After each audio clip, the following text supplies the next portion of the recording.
வணக்கம். இது உங்கள் study with Darshan YouTube channel. நம்ம இந்த வீடியோவில் ஜூன் 12ஆம் தேதிக்கான கரண்ட் அஃபேர்ஸ் பார்க்க போகிறோம். ஸ்டார்ட் பண்ணலாம். அதுக்கு முன்னாடி இன்றைக்கி தான் 1 இயர் கரண்ட் அஃபேர்ஸ் சப்ஸ்கிரிப்ஷனில் ஜாயின் பண்ணுறதுக்கு last date. So upcoming 12 month இந்த வருஷம் ஜூன் 1லேருந்து இந்த மாதம் ஜூன் 1லேருந்து நெக்ஸ்ட் இயர் மே 31 வரைக்கும் 2026 மே 31 வரைக்கும் உங்களுக்கு daily current affairs PDF, monthly PDF, weekly test, monthly test provide பண்ணுவோம். இதுக்கான ஃபீஸ் வந்து 600 ரூபி.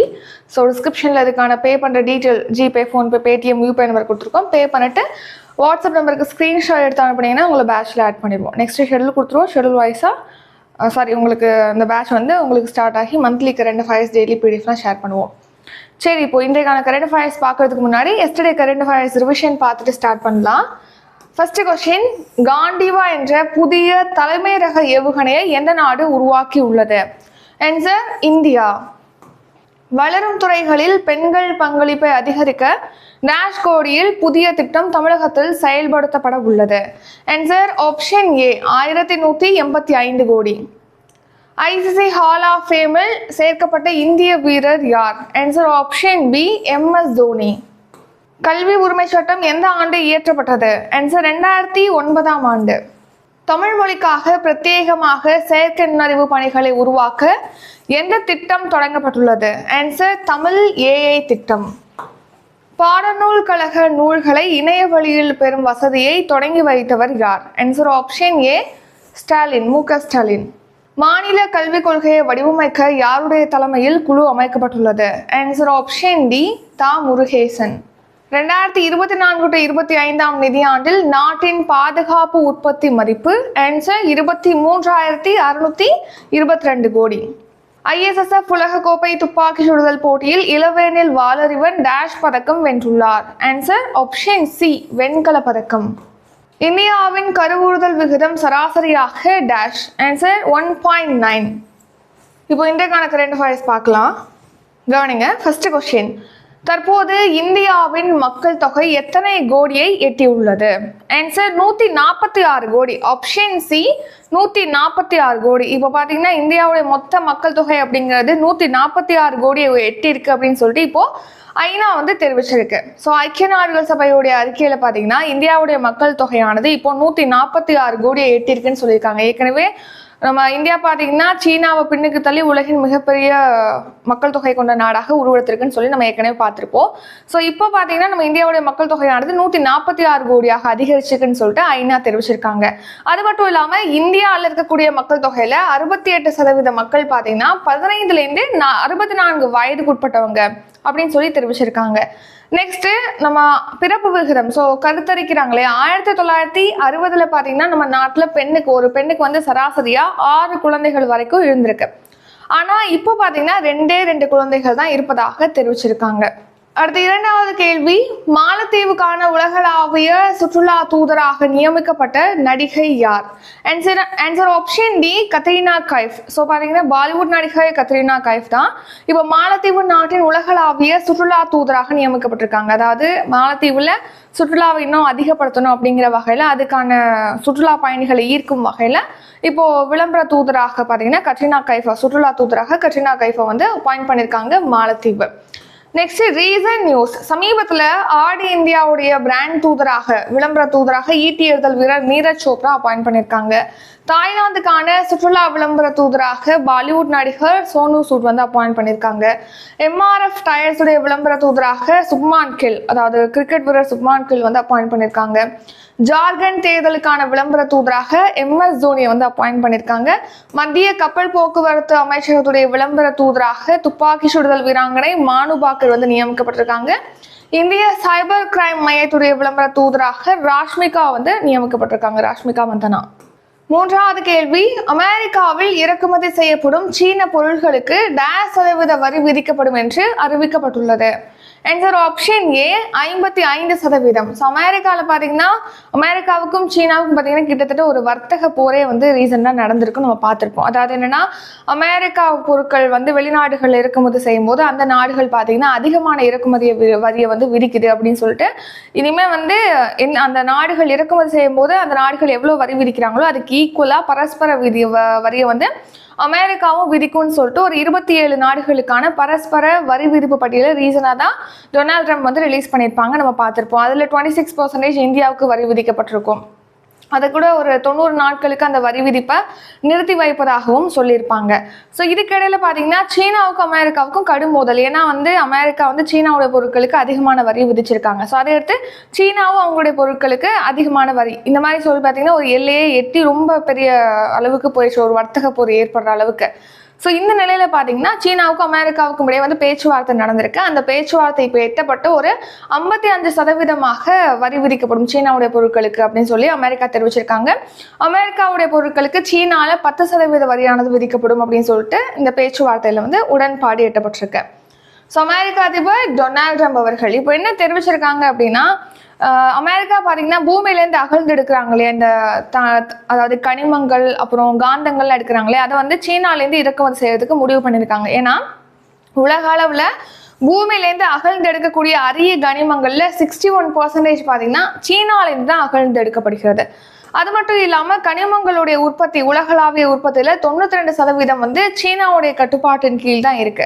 ஸோ சீனாட்டேந்து இந்த அரிய வகை கனிமங்கள் மற்றும் காந்தங்களை வந்து இறக்குமதி செய்யறதுக்கு அமெரிக்கா முடிவு பண்ணியிருக்காங்க.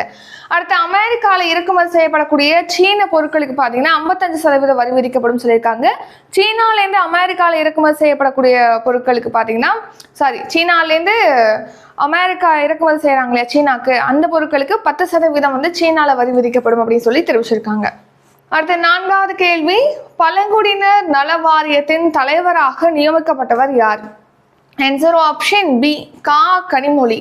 ஸோ இப்போ பழங்குடியினர் நல வாரியத்துடைய தலைவராக கா கனிமொழி வந்து நியமிக்கப்பட்டிருக்காங்க.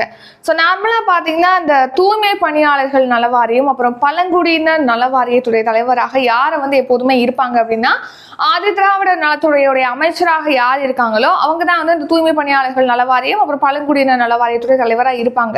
இப்போ தமிழக அரசு என்ன முடிவு பண்ணியிருக்காங்கன்னா, அந்தந்த சமூகத்தை சேர்ந்தவங்களே அந்த நல வாரியத்துக்கான தலைவராக இருக்கட்டும் அப்படின்னு சொல்லிட்டு உத்தரவிட்டிருக்காங்க. ஸோ அதன்படி பார்த்தீங்கன்னா தூய்மை பணியாளர்கள் நல வாரியத்துடைய தலைவராக கோவையை சேர்ந்த வே ஆறுசாமி வந்து அப்பாயிண்ட் பண்ணியிருக்காங்க. அடுத்து பழங்குடியினர் நல வாரியத்துடைய தலைவராக கா கனிமொழியை வந்து நியமிச்சிருக்காங்க. ஸோ இவங்க பார்த்தீங்கன்னா இந்த தலைவர் பொறுப்பை வந்து 2 இயர்ஸ்க்கு வந்து வகுப்பாங்க, 2 வருஷத்துக்கு அவங்க அந்த தலைவராக இருப்பாங்க அப்படின்னு சொல்லி தெரிவிச்சிருக்காங்க. நெக்ஸ்ட் 5th கொஸ்டின், பொதுமக்களின் குறைகள் மீது விரைந்து தீர்வு காண தமிழகத்தில் தொடங்கப்பட்ட திட்டம் எது? ஆன்சர் உங்கள் தொகுதியில் முதல்வர் திட்டம். ஸோ உங்கள் தொகுதியில் முதலமைச்சர் திட்டம் அல்லது முதல்வர் திட்டம். ஸோ இது பொதுமக்கள் பார்த்தீங்கன்னா அவங்களுக்கு ஏதேனும் ஒரு நலத்திட்டம் கிடைக்கல, ஒரு சாலை வசதி வேணும், குடிநீர் இணைப்பு வசதி வேணும், இந்த மாதிரி ஏதாவது உங்களுக்கு வசதி தேவைப்படுது பொதுமக்கள் அப்படின்னா அவங்க பார்த்தீங்கன்னா மனு வழங்கலாம். ஸோ என்ன குறை அப்படின்னு சொல்லி அவங்க மனு கொடுக்கலாம். அந்த மனுக்களுக்கு பார்த்தீங்கன்னா அவங்க விரைவாக தீர்வு காணப்படுகிறது இந்த உங்கள் தொகுதியில் முதலமைச்சர் அப்படிங்கிற திட்டத்தின் கீழ். ஸோ நீங்கள் பொதுமக்களுடைய குறைகள் மீது விரைவாக தீர்வு காணும் நோக்கத்தில் பார்த்தீங்கன்னா இந்த உங்கள் தொகுதியில் முதலமைச்சர் அப்படிங்கிற ஒரு தனித்துறையானது தொடங்கப்பட்டது. அது தொடங்கின ஒரு 100 நாட்கள்லேயே பார்த்தீங்கன்னா 2.29 லட்சம் மனுக்களானது மக்கள்கிட்டேருந்து பெறப்பட்டிருந்தது. ஸோ 2023 to 24ஆம் ஆண்டில் பார்த்தீங்கன்னா 10,946 கோடியில் 793 திட்டங்களை செய்யறதுக்கு ஒப்புதல் அளிச்சிருப்பாங்க. அதில் 335 திட்டங்கள் நடைமுறைப்படுத்தப்பட்டிருக்கு. ஸோ 2024 to 25 கடந்த நிதியாண்டில் 3,496 கோடியில் பார்த்தீங்கன்னா 468 திட்டப்பணிகளுக்கு ஒப்புதல் அளிக்கப்பட்டிருக்கு அப்படின்னு சொல்லி தெரிவிச்சிருக்காங்க. ஸோ மெயின்லி இந்த உங்கள் தொகுதியில் முதலமைச்சர் அப்படிங்கிற திட்டம் என்னன்னா, நம்ம அனைத்து தொகுதியில் இருக்கக்கூடிய மக்களுக்கு பார்த்தீங்கன்னா அவங்களுடைய பக்கத்திலே போய் அவங்களுடைய குறைகளை தீர்க்கணும், அவங்களுடைய இருப்பிடங்களுக்கே சென்று அவங்களுக்கு அரசுடைய சேவைகளை வழங்கணும் அப்படிங்கிறதுக்காக தான் இந்த ஸ்கீம் வந்து லான்ச் பண்ணியிருக்காங்க. அடுத்த 6வது கேள்வி, மணிமேகலை விருது யாருக்கு வழங்கப்பட்டுள்ளது? Answer option D A and B. So Vijayalakshmi மற்றும் சரண்யா. ஸோ சுய உதவி குழுக்களை சேர்ந்தவங்க, மகளிர் சுய உதவி குழுக்களை சேர்ந்தவங்களுக்கு தான் தமிழக அரசு சார்பில் மணிமேகலை விருது வழங்கப்படுகிறது. இப்போ 2 பேருக்கு, விஜயலட்சுமி மற்றும் சரண்யா ஆகியோருக்கு வழங்கப்பட்டிருக்கு. ஸோ கவனிங்க, இப்போ மணிமேகலை விருது பார்த்தீங்கன்னா துணை முதலமைச்சர் உதயநிதி ஸ்டாலின் அவர்கள் வழங்கியிருக்காங்க. அதாவது தருமபுரி சக்தி மகளிர் சுய உதவி குழுவை சேர்ந்த விஜயலட்சுமி என்பவங்களுக்கும் கரூர்ல கீதம் மகளிர் குழுவை சேர்ந்த சரண்யா என்பவங்களுக்கு தான் இந்த மணிமேகலை விருதானது வழங்கப்பட்டிருக்கு. ஸோ நம்ம தமிழ்நாடு முழுக்க பார்த்தீங்கன்னா எத்தனை மகளிர் சுய உதவி குழுக்கள் இருக்கு அப்படின்னா 4.76 லட்சம் மகளிர் சுய உதவி குழுக்கள் இருக்கு. அதாவது பெண்களுடைய சமூக பொருளாதார நிலைமையை வந்து மேம்படுத்தணும் அப்படிங்கிறதுக்கான ஒரு இயக்கமாக தான் மகளிர் சுய உதவி குழுவானது இயங்குது. ஸோ எத்தனை இருக்கு? 4.76 லட்சம் மகளிர் சுய உதவி குழுக்கள் இருக்கு. அதுல பாத்தீங்கன்னா 53.74 லட்சம் பெண்கள் வந்து உறுப்பினர்களாக இருக்காங்க அப்படின்னு தெரிவிச்சிருக்காங்க. Next reason news. சமீபத்தில் நம்மாழ்வார் விருது சம்பத்குமார், ஜெகதீஷ் அப்புறம் காளிதாஸ் ஆகியோருக்கு வழங்கப்பட்டிருக்கு. சர்வதேச புக்கர் பரிசு பார்த்தீங்கன்னா கன்னட எழுத்தாளர் பானு முஸ்தாக் என்பவங்களுக்கு வழங்கப்பட்டிருக்கு. தேசிய ஃப்ளாரன்ஸ் நைட்டிங்கேல் விருதானது கே அலமேலு மங்கையர்கரசி என்பவங்களுக்கு, இவங்க வந்து தமிழ்நாட்டை சேர்ந்த செவிலியர், அவங்களுக்கு வழங்கியிருக்காங்க. ஸோ இது வந்து மொத்தமாக எத்தனை பேருக்கு இந்த வருஷம் வந்து தேசிய ஃப்ளாரன்ஸ் நைட்டிங்கேல் விருது வழங்கப்பட்டது? இதுக்கான ஆன்சரை கமெண்ட் பண்ணிடுங்க. ஸோ மொத்தமாக ஒரு குறிப்பிட்ட பேருக்கு வழங்கியிருக்காங்க. அதில் தமிழ்நாட்டை சேர்ந்தவங்க தான் அலமேலும் மங்கையர்கரசி. ஸோ மொத்தம் எத்தனை பேருக்கு வழங்கினாங்க? இது உங்களுக்கான கொஸ்டின். ஸோ கமெண்ட் பண்ணுங்க ஆன்சர். அடுத்த 7th கொஸ்டின், உலகின் முன்னணி அரிசி உற்பத்தி நாடாக எந்த நாடு உருவெடுத்துள்ளது? Answer option C, India. So எப்போதுமே பார்த்தீங்கன்னா அரிசி உற்பத்தியை பொறுத்த வரைக்கும் சீனா தான் வந்து ஃபர்ஸ்ட் பிளேஸ்ல இருக்கு அப்படின்னே நம்ம பார்த்துருப்போம். இப்போ நம்ம இந்தியா வந்து அரிசி உற்பத்தி அதிகமாகி இப்போ சீனாவை பின்னுக்கு தள்ளி அரிசி அதிகமாக உற்பத்தி செய்யக்கூடிய நாடாக நம்ம இந்தியா உருவெடுத்திருக்குன்னு சொல்லிட்டு தெரிவிச்சிருக்காங்க. ஸோ கவனிங்க, இப்போ நம்ம இந்தியாவை பொறுத்த வரைக்கும் பார்த்தீங்கன்னா முன்னாடி ரொம்ப வறுமையான காலகட்டம், அதாவது இந்த அதிகமான விளைச்சல் இல்லாத காலகட்டம்லாம் இந்தியா கடந்து வந்திருக்கு. ஸோ அந்த டைமில் பார்த்தீங்கன்னா இந்த வேளாண் உற்பத்தியை பொறுத்த வரைக்கும் நம்ம ஒரு குரோத் அடைஞ்சது, தன்னிறைவை அடைந்தது அப்படிங்கிறது எப்போனா அந்த பசுமை புரட்சி டைமில் தான். ஸோ வேளாண் விஞ்ஞானி MS சுவாமிநாதன் அவர்களால் தொடங்கப்பட்ட பசுமை புரட்சினால தான் நம்ம நாடு பார்த்தீங்கன்னா உணவு தானியங்கள் உற்பத்தியில் தன்னிறைவை பெற்றது, பிற நாடுகளுக்கு ஏற்றுமதியுமே தொடங்கியது. ஸோ இப்போ கடந்த நிதியாண்டு 2023-24 ஆண்டில் பார்த்தீங்கன்னா சுமார் 14.46 கோடி மெட்ரிக் டன் அரிசி உற்பத்தி செஞ்சு சீனா ஃபர்ஸ்ட் பிளேஸ் இருந்தது. அந்த டைம்ல இந்தியா பார்த்தீங்கன்னா 13.78 கோடி மெட்ரிக் டன் அரிசி உற்பத்தி செஞ்சு இந்தியா வந்து செகண்ட் பிளேஸ்ல இருந்தது.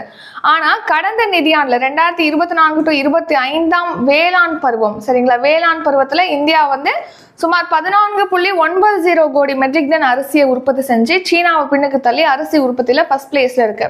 ஸோ சீனா பார்த்தீங்கன்னா உலகின் முன்னணி அரிசி உற்பத்தி நாடா இருந்துச்சு, இப்போ இது 2வது இடத்துக்கு பின்தங்கி இருக்கு. அதே மாதிரி அரிசி உற்பத்தியில பார்த்தீங்கன்னா உலக அளவில், அதாவது ஏற்றுமதியில பார்த்தீங்கன்னா உலக அளவில் 40% பங்களிப்பை இந்தியா வழங்குது அரிசி ஏற்றுமதியை பொறுத்த வரைக்கும். அடுத்த 8வது கேள்வி, தேசிய அளவில் கேழ்வரகு உற்பத்தியில் தமிழ்நாடு எத்தனையாவது இடத்தை பிடித்துள்ளது? ஆன்சர் முதலிடம். ஏற்கனவே இதை பற்றி பார்த்துருப்போம். தேசிய அளவில் இந்தியாவிலே பார்த்தீங்கன்னா கேழ்வரகு பல்வேறு மாநிலங்களில் உற்பத்தி செய்கிறோம். ஸோ இந்திய அளவிலே பார்த்தீங்கன்னா அதிகமான கேழ்வரகு உற்பத்தி செய்யக்கூடிய மாநிலமாக நம்ம தமிழ்நாடு தான் ஃபர்ஸ்ட் பிளேஸில் இருக்கு. ஸோ தேசிய அளவில் பயிர் உற்பத்தி திறனை பொறுத்த வரைக்கும் சிறுதானியங்கள், கேழ்வரகு, எள், துவரை இதோடைய உற்பத்தியில் தமிழ்நாடு ஃபர்ஸ்ட் பிளேஸில் இருக்கு. அடுத்து மக்காச்சோளம், அப்புறம் எண்ணெய் வித்துகள் உற்பத்தி, கரும்பு உற்பத்தி இதில் தமிழ்நாடு செகண்ட் பிளேஸில் இருக்கு. நெக்ஸ்ட் குறுதானியங்கள், நிலக்கடை உற்பத்தியில் வந்து 3வது இடத்துல இருக்கு அப்படின்னு சொல்லிட்டு சமீபத்தில் ஒரு வேளாண் கண்காட்சியானது நடந்துச்சு ஈரோடுல. அதில் வந்து முதலமைச்சர் ஸ்டாலின் அவர்கள் தெரிவிச்சிருக்காங்க. ஸோ வேளாண்மை மற்றும் உழவர் நலத்துறை சார்பில் மண்டல அளவிலான வேளாண் கண்காட்சி மற்றும் கருத்தரங்கமானது ஈரோடுல நடைபெற்றது. இதை தொடங்கி வைத்து பேசிய போது முதலமைச்சர் ஸ்டாலின் அவர்கள் இந்த தகவல்கள்லாம் தெரிவிச்சிருக்காங்க. ஸோ வேளாண் பொறுத்த வரைக்கும் பார்த்தீங்கன்னா நம்ம தமிழ்நாட்டில் நிறைய க்ரோத் அடைஞ்சிருக்காங்க அந்த வேளாண்ல. அதுக்கு முக்கியமான காரணமாக பார்க்கும்போது 5 முறை, அதாவது நம்ம பட்ஜெட் தாக்கல் செய்கிறோம் இல்லையா, அதில் தான் வேளாண்கான பட்ஜெட்டும் முன்னாடி தாக்கல் செஞ்சுட்டு இருப்பாங்க. இப்போ பார்த்தீங்கன்னா வேளாண் துறைக்குன்னு தனி நிதிநிலை அறிக்கையானது தாக்கல் செய்யப்படுது. ஸோ இது வரைக்கும் 5 முறை பார்த்தீங்கன்னா வேளாண் நிதிநிலை அறிக்கையானது தாக்கல் செய்யப்பட்டிருக்கு. ஸோ லாஸ்ட் 4 இயர்ஸில் பார்த்தீங்கன்னா உணவு தானிய உற்பத்தியானது தமிழ்நாட்டில் 458 லட்சம் மெட்ரிக் டனை வந்து எட்டியிருப்பதாக தெரிவிச்சிருக்காங்க. ஸோ அடுத்த 2020-21 பார்த்தீங்கன்னா ஹெக்டருக்கு 2235 கிலோன்னு சொல்லிட்டு உணவு தானிய பயிர்களுடைய உற்பத்தி திறனானது இருந்துச்சு. எப்போ 2020-21 ஹெக்டருக்கு 2235 கிலோங்கிற அளவுக்கு உற்பத்தி திறன் இருந்திருக்கு. அது 2024-25 பார்த்தீங்கன்னா 2871 கிலோவாக உற்பத்தி திறனானது அதிகரிச்சிருக்கு ஹெக்டருக்கு. அடுத்து 2 லட்சம் இலவச வேளாண் மின் இணைப்புகளானது இப்போ வழங்கப்பட்டிருக்குன்னு சொல்லியிருக்காங்க. தமிழ்நாட்டில் பார்த்தீங்கன்னா பயிர் காப்பீட்டு திட்டம் மூலமாக 32 லட்சம் விவசாயிகளுக்கு 5720 கோடி இழப்பீட்டு தொகையானது வழங்கப்பட்டிருக்கு அப்படின்னு தெரிவிச்சிருக்காங்க. அடுத்து 9வது கேள்வி, காத்திருப்போர் பட்டியலில் இருக்கும் ரயில் பயணிகளுக்கு 24 மணி நேரத்திற்கு முன்பாக உறுதிப்பாடு நிலை குறித்த தகவலை அளிக்கும் திட்டம் சோதனை முறையில் எங்கு தொடங்கப்பட்டுள்ளது? ஆன்சர் ராஜஸ்தான். ராஜஸ்தானில் தான் இப்போ சோதனை முறையில் இந்த ஒரு திட்டத்தை தொடங்கியிருக்காங்க. அதாவது பார்த்தீங்கன்னா இப்போ நம்ம ட்ரெயின் டிக்கெட்லாம் வந்து முன்பதிவு செய்கிறோம். அதில் ஒரு சில பேருக்கு பார்த்தீங்கன்னா வெயிட்டிங் லிஸ்ட்டில் போட்டிருப்பாங்க, காத்திருப்போர் பட்டியலில் இருப்பாங்க. ஸோ அவங்களுக்கு எப்போ அந்த டிக்கெட் வந்து கன்ஃபார்ம் பண்ணுறாங்களா இல்லை கன்ஃபார்ம் இல்லை அப்படிங்கிறத எப்போ சொல்லுவாங்கன்னா ரயில் புறப்படுறதுக்கு 4 ஹவர்ஸ்க்கு முன்னாடி தான் அதை வந்து தெரிவிப்பாங்க. இப்போ என்ன பண்ணுறாங்கன்னா 24 ஹவர்ஸ்க்கு முன்னாடியே அதை காத்திருப்போர் பட்டியலில் இருக்கவங்களுக்கு இதான் நிலைமை, நீங்கள் வெயிட்டிங் லிஸ்ட்டில் இருக்கவங்களுக்கு டிக்கெட் கன்ஃபார்ம் ஆயிடுச்சு, கன்ஃபார்ம் ஆகலை அப்படிங்கிறத வந்து சொல்லுவாங்க 24 ஹவர்ஸ்க்கு முன்னாடியேன்னு சொல்லி இதை சோதனை அடிப்படையில் ராஜஸ்தானில் இருக்கக்கூடிய பீகானேர் ரயில்வே மண்டலத்தில் வந்து அறிமுகப்படுத்திருக்காங்க. 24 ஹவர்ஸ்க்கு முன்னாடியே காத்திருப்பு பட்டியலில் இருக்கவங்களுடைய இந்த டிக்கெட் நிலவரத்தை வந்து முன்னறிவிக்கிறதுக்காக ஒரு சோதனை முறையில் திட்டம். ஸோ இதுக்கு முன்னாடி பார்த்தீங்கன்னா ரயில் புறப்படுறதுக்கு 4 ஹவர்ஸ்க்கு முன்னாடி தான் சொல்லுவாங்க. ஸோ அடுத்து பார்த்தீங்கன்னா தட்கல் பயணச்சீட்டு, அதாவது ரயில் மறுநாள் புறப்பட போகுது அப்படின்னா அந்த மாதிரியான டைமில் பார்த்தீங்கன்னா தட்கல் பயணச்சீட்டானது கொடுக்குறாங்க. ஸோ தட்கல் பயணச்சீட்டு பெறுவது அப்படிங்கிறது ரொம்ப ரொம்ப கடினம். ஏன்னா ரயில் புறப்படுறதுக்கு முதல் நாள் வந்து நம்ம இந்த பயணச்சீட்டை பெற்றுக்கொள்ளலாம். ஸோ அப்படி தட்கல் பயணச்சீட்டு பெறணும் அப்படின்னா வர ஜூலை 1லேருந்து பார்த்தீங்கன்னா அதுக்கு ஆதார் எண் வந்து கட்டாயமாக்கப்படுவதாக தெரிவிச்சிருக்காங்க. அடுத்த 10வது கேள்வி, குழந்தை தொழிலாளர் எதிர்ப்பு தினம். ஆன்சர் ஜூன் 12ஆம் தேதி. ஸோ இன்றைய தினமான ஜூன் 12ஆம் தேதி தான் குழந்தை தொழிலாளர்கள் எதிர்ப்பு தினமானது அனுசரிக்கப்படுகிறது. ஸோ அதாவது குழந்தை தொழிலாளர்கள் இப்போ கல்விக்கு படிக்கக்கூடிய நேரத்தில் பார்த்தீங்கன்னா அவங்கள வந்து வேலையில் வந்து ஈடுபடுத்துறது, இதுதான் வந்து குழந்தை தொழிலாளர்கள் அப்படின்னு சொல்லுவோம். ஸோ அதை வந்து குழந்தை தொழிலாளர் முறையை வந்து ஒழிக்கணும் அப்படிங்கிற நோக்கத்தில் தான் இந்த தினமானது ஒவ்வொரு வருஷமும் ஜூன் 12ஆம் தேதி செலிப்ரேட் பண்ணுறோம். இந்த வருஷம் தீம் என்னன்னா progress is clear but there is more to do, let's speed up efforts அப்படிங்கிறது தான் இந்த வருஷம் இந்த தினத்திற்கான தீம். நெக்ஸ்ட் பார்த்தீங்கன்னா ஷார்ட் நியூஸ். இப்போ நம்ம தமிழ்நாட்டில் பார்த்தீங்கன்னா மகப்பேறு இறப்பு விகிதம் அப்படிங்கிறது எவ்வளவா இருக்குன்னா 34.9 குறைஞ்சிருக்கு. அதாவது 2021-22 1 லட்சம் பிரசவம் நடக்குது அப்படின்னா, 1 லட்சம் கர்ப்பிணி பெண்கள் இருக்காங்க அப்படின்னா அதில் இறப்பு விகிதம் 90.5 இருந்திருக்கு இறப்பு விகிதம். ஸோ அது 2022-23 52 குறைஞ்சிச்சு, 2023-24 45.5 குறைஞ்சிச்சு, இப்போ அது 39.4 குறைஞ்சிருக்கு அப்படின்னு சொல்லி தெரிவிச்சிருக்காங்க. அடுத்து குழந்தைகள் இறப்பு விகிதம் அது பார்த்தோம்னா 2021-22 1000 பிரசவங்களில் பார்த்தீங்கன்னா 10.2 குழந்தைகள் வந்து உயிரிழந்திருக்காங்க. அது 2023-24 8.2 குறைஞ்சிருக்கு. கடந்த ஆண்டு பார்த்தீங்கன்னா அது 7.7 குழந்தைகள் இறப்பு விகிதமானது குறைஞ்சிருக்குன்னு சொல்லி தெரிவிச்சிருக்காங்க மக்கள் நல்வாழ்வுத்துறை அமைச்சர் மா சுப்பிரமணியன் அவர்கள். அடுத்து டென்னிஸ் உலக தரவரிசை. இப்போ ரீசனாக தான் ஃப்ரெஞ்ச் ஓப்பன் முடிஞ்சிச்சு. ஃப்ரெஞ்ச் ஓப்பனில் மென் சிங்கிள்ஸ் ஆடவருக்கான ஒற்றையர் பிரிவில் பார்த்தீங்கன்னா கார்லோஸ் அல்கராஸ் சாம்பியனாக இருப்பார் ஜானிக் சின்னரை வீழ்த்தி. ஸோ ஜானிக் சின்னர் தான் வேர்ல்டு நம்பர் 1 இடத்துல இருக்கார். அதில் தோல்வி உற்றாலும் அவர் உலக தரவரிசையில் ஃபர்ஸ்ட் பிளேஸில் தொடர்றாரு அப்படின்னு சொல்லி தெரிவிச்சிருக்காங்க. அதே மாதிரி அந்த ஃப்ரெஞ்ச் ஓப்பனில் மகளிருக்கான ஒற்றையர் பிரிவில் பார்த்தீங்கன்னா அரினா சபலன்காவை வீழ்த்தி யார் வின் பண்ணியிருப்பாங்க, கோகோ கஃப் வந்து வின் பண்ணியிருப்பாங்க. ஸோ கோகோ கஃப் அமெரிக்காவை சேர்ந்தவங்க. ஸோ அதில் அரினா சபலன்கா தோல்வி விட்டுருப்பாங்க இறுதி ஆட்டத்தில். ஆனால் அவங்க தான் அரினா சபலன்கா தான் தொடர்ந்து ஃபர்ஸ்ட் பிளேஸில் வந்து தொடர்வதாக தெரிவிச்சிருக்காங்க. அடுத்து நம்ம நாட்டில் பார்த்தீங்கன்னா பல்கலைக்கழகங்களில் ரேகிங் நடவடிக்கைகளை தடுக்கிறதுக்காக 2009ஆம் ஆண்டு யூஜிசி யூனிவர்சிட்டி கிராண்ட்ஸ் கமிஷன் பார்த்தீங்கன்னா விதிமுறைகளை வந்து வெளியிட்டிருப்பாங்க. வழிமுறைகள் இதெல்லாம் பண்ணணும்னு சொல்லிட்டு, அதாவது அடிக்கடி வந்து ரேகிங் நடக்குதா அப்படிங்கிறத ஆய்வு செய்யணும், அங்கங்கே முக்கியமான இடங்களில் சிசிடிவி கேமராக்கள் பொருத்தணும், ரேகிங் நடக்காமல் இருக்கிறதுக்காக இந்த மாதிரியான வழிமுறைகளை பின்பற்றணும்னு சொல்லிட்டு 2009 ரிலீஸ் பண்ணியிருப்பாங்க. இப்போ இந்த வழிமுறைகள் படி பின்பற்றாம ஒரு 89 கல்லூரிகள் இருக்கு அப்படின்னு சொல்லிட்டு யூஜிசி வந்து தெரிவிச்சிருக்காங்க.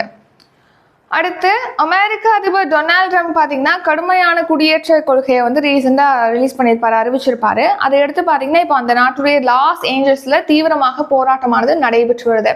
அடுத்து இந்தியாவிலே 60% நகரமயமான ஒரே மாநிலம் தமிழ்நாடு அப்படின்னு சொல்லிட்டு ரீசெண்டாக துணை முதலமைச்சர் உதயநிதி ஸ்டாலின் அவர்கள் பேசியிருப்பாரு. நெக்ஸ்ட் பாருங்க, நெக்ஸ்ட் இன்றைக்கான கரண்ட் அஃபேர்ஸ் ரிவிஷன் பார்க்கலாம். அதுக்கு முன்னாடி இன்னைக்கு தான் பார்த்தீங்கன்னா 1 இயர் சப்ஸ்கிரிப்ஷனில் ஜாயின் பண்ணுறதுக்கு லாஸ்ட் டேட். ஸோ இந்த வருஷம் ஜூன் 1லேருந்து நெக்ஸ்ட் இயர் மே 31 வரைக்கும் 1 இயருக்கான daily current affairs PDF, monthly PDF, weekly test, அப்புறம் மந்த்லி டெஸ்ட் இதில் ப்ரொவைட் பண்ணுவோம். இதுக்கான ஃபீஸ் வந்து 600 ரூபி. டிஸ்கிரிப்ஷனில் ஜிபே, ஃபோன்பே, பேடிஎம், யூபே நம்பர் கொடுத்துருக்கோம். பே பண்ணிட்டு ஸ்க்ரீன்ஷாட் எடுத்து அனுப்பினீங்கன்னா உங்களை பேட்சில் ஆட் பண்ணிடுவோம். இதை தவிர்த்து பார்த்தீங்கன்னா மேக்ஸ் டெஸ்ட் பேட்ச் வந்து ஸ்டார்ட் ஆகுது, current affairs test batch, PC test batch, TNPSC full revision test batch, group 2 whole batch இதெல்லாம் ஸ்டார்ட் ஆகுது. செக் பண்ணி பார்த்துக்கோங்க டிஸ்கிரிப்ஷனை. இப்போ இன்றைக்கான கரண்ட் அஃபேர்ஸ் பார்க்கலாம். ஃபர்ஸ்ட் கொஸ்டின், தற்போது இந்தியாவின் மக்கள் தொகை எத்தனை கோடியை எட்டியுள்ளது? ஆன்சர் 146 கோடி. மாலத்தீவுக்கான உலகளாவிய சுற்றுலா தூதராக நியமிக்கப்பட்ட நடிகை யார்? ஆன்சர் கத்ரீனா கைஃப். அமெரிக்காவில் இறக்குமதி செய்யப்படும் சீன பொருட்களுக்கு %% வரி விதிக்கப்படும் என்று அறிவிக்கப்பட்டுள்ளது. ஆன்சர் 55%. பழங்குடியினர் நல வாரியத்தின் தலைவராக நியமிக்கப்பட்டவர் யார்? Answer option B Kanimozhi. பொதுமக்களின் குறைகள் மீது விரைந்து தீர்வு காண தமிழகத்தில் தொடங்கப்பட்ட திட்டம் எது? ஆன்சர் உங்கள் தொகுதியில் முதல்வர். மணிமேகலை விருது யாருக்கு வழங்கப்பட்டுள்ளது? Answer option D A&B. உலகின் முன்னணி அரிசி உற்பத்தி நாடாக எந்த நாடு உருவெடுத்துள்ளது? Answer option C India. தேசிய அளவில் கேழ்வரகு உற்பத்தியில் தமிழ்நாடு எத்தனையாவது இடத்தை பிடித்துள்ளது? ஆன்சர் ஆப்ஷன் ஏ முதலிடம். காத்திருப்போர் பட்டியலில் இருக்கும் ரயில் பயணிகளுக்கு 24 மணி நேரத்துக்கு முன்பாக உறுதிப்பாடு நிலை குறித்த தகவலை அளிக்கும் திட்டம் சோதனை முறையில் எங்கு தொடங்கப்பட்டுள்ளது? Answer option A Rajasthan. குழந்தை தொழிலாளர் எதிர்ப்பு தினம்? ஆன்சர் ஜூன் 12ஆம் தேதி. இத்துடன் இன்றைக்கான கரண்ட் அஃபேர்ஸ் வீடியோ நிறைவடைகிறது. இந்த வீடியோ உங்களுக்கு பிடிச்சிருந்தா லைக் பண்ணுங்க, ஷேர் பண்ணுங்க. நம்ம சேனலை நீங்க இன்னும் சப்ஸ்கிரைப் பண்ணலன்னா மறக்காம சப்ஸ்கிரைப் பண்ணிக்கோங்க. நன்றி, வணக்கம்.